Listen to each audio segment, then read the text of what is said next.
Day 4. The forest holds its breath. A strange stillness has fallen over the land. The constant hum of insects has vanished. The birds, usually a chorus of life, are silent. Something is wrong. The air is thick, heavy, pressing down with an unspoken tension. He can feel the change in his bones, a primal instinct stirring. Looking up, the sky is no longer the familiar, friendly blue.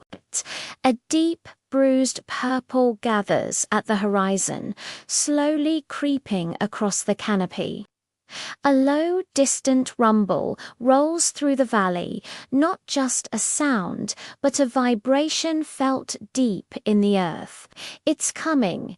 He moves with a new urgency. There's no time to waste. He scrambles onto the roof of the small shelter, his creation of mud and sticks, tightening the palm fronds, securing the vines that hold it all together. Every knot is checked, every leaf repositioned. He gathers his precious tools, the stone axe, the sharpened stick sand, moves them to the driest corner of the hut. He pauses, glancing one last time at the horizon. The wind has picked up, carrying a scent. He recognizes the smell of rain on dry earth, but also something more. Something ancient and powerful. This isn't just a shower. This is a reckoning. The first drop hits a leaf with a soft patter, then another and another. A gentle tapping that quickly grows into a steady drumming. The rhythm accelerates, the drops growing heavier, larger, striking the ground with increasing force. The calm is broken. The storm has arrived. He works against the clock, against the rising crescendo of the rain. Grabbing handfuls of wet clay, he presses the mud into the gaps in the walls, sealing every crack he can find. He reinforces the wooden frame, lashing more vines around the main support beams, pulling them taut until his knuckles are white. The golden light of the afternoon is swallowed by an oppressive slate-grey blanket that smothers the entire jungle. The world shrinks to the small space within his shelter. Then a brilliant, blinding flash of white light tears across the sky, illuminating the forest for a split second in stark, ghostly detail. An instant later, a deafening crack of thunder explodes directly overhead, shaking the very ground beneath him. The jungle, once silent, now roars to life in a symphony of fury. The wind is no longer a breeze. It's a screaming, howling force, tearing through the trees, ripping at the leaves of his shelter. It finds every tiny weakness, whistling through the gaps in the walls like a vengeful spirit. Water begins to seep through the roof, first as a slow drip, then a steady trickle. A drop lands on the small, carefully nurtured fire pit. It sizzles, another follows.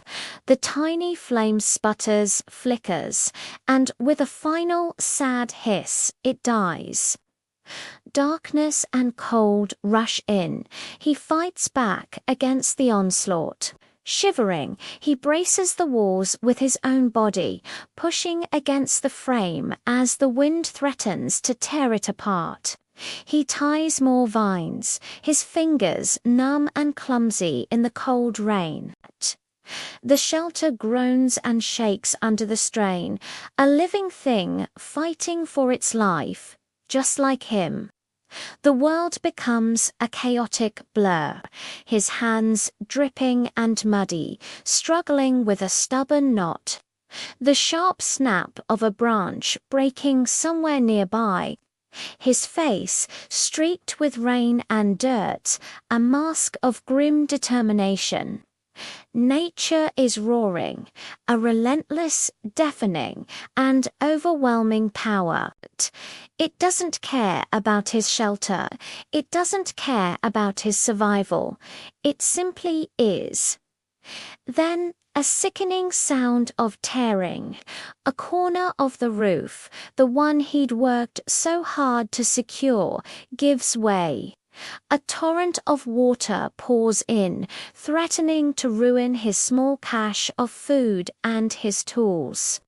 He lunges, diving to shield them with his body, a desperate act to save the few things that keep him alive.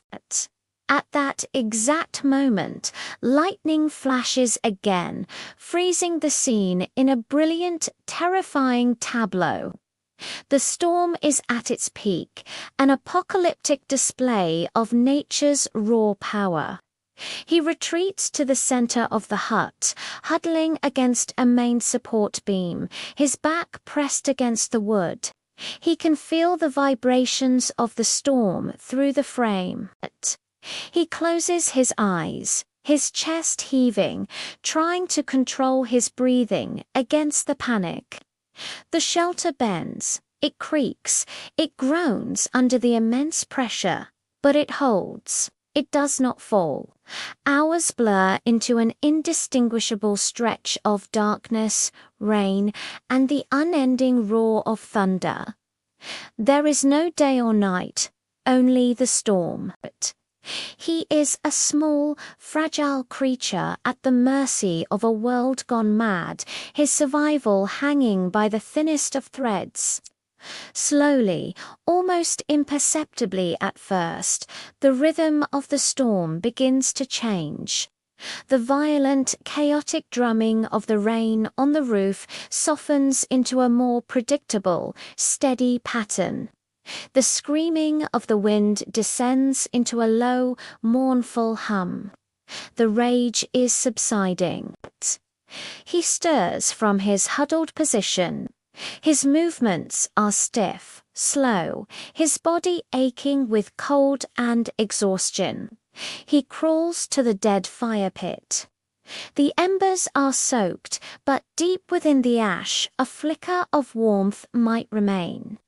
Carefully, he shields the pit from the dripping water and begins to blow, gently at first, then with more force. A tiny orange spark glows in the darkness. He adds a small, dry stick. The spark catches, a weak flame wavers, then grows stronger. Smoke, pale and steady, begins to drift upwards. A fragile signal of defiance against the storm. Life returns. As the first light of dawn filters through the clouds, he pushes aside the makeshift door and steps outside. The world is transformed. It's drenched, dripping, and profoundly quiet. The air is clean, washed in a soft, silvery light, thick with the rich, loamy scent of rain and wet earth. The trees stand like silent, dripping sentinels. He turns to look at his shelter. It's battered, scarred, and leaning, but it's still standing. He looks at the fire pit inside, where the small flame now burns with a steady, comforting glow. He survived the night. A close-up on his eyes shows the flame reflected within them. They are weary, hollowed by the ordeal, but they are undeniably alive. He met the fury of nature, and he endured.